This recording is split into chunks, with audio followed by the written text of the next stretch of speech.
The main bridge at Linden, the Mackenzie-Wismer Bridge, where the protest began, is now cleared as the protesters have taken their protests elsewhere in the town. But the bridge is still serving as a gathering point daily for protests in various forms. On Sunday, the Christian community in Linden held a joint service at the bridge,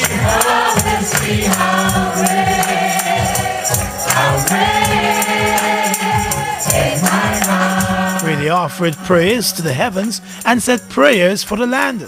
Pastor Selwyn Sills told the hundreds who gathered in the scorching Sunday morning sun that the church was not taking a backseat. The church, he said, must embrace the community. So this was a statement that we are in this too. We are concerned about this.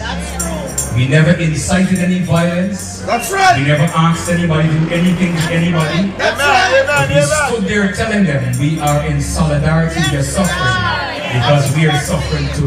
Yes. So we want this message to go straight. Pastor Maurice McKinnon, in his message, spoke about a new day that is on the horizon for Linden, a town, he said, that has a rich history. We've got to stand up together as the people of God and withstand Satan. Remember the scripture says, what we allow will be allowed. What we disallow will be disallowed.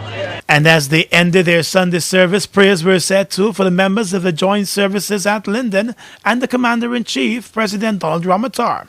Apostle Dennis Lee in prayer said the members of the joint services need to remember their oath to serve and protect.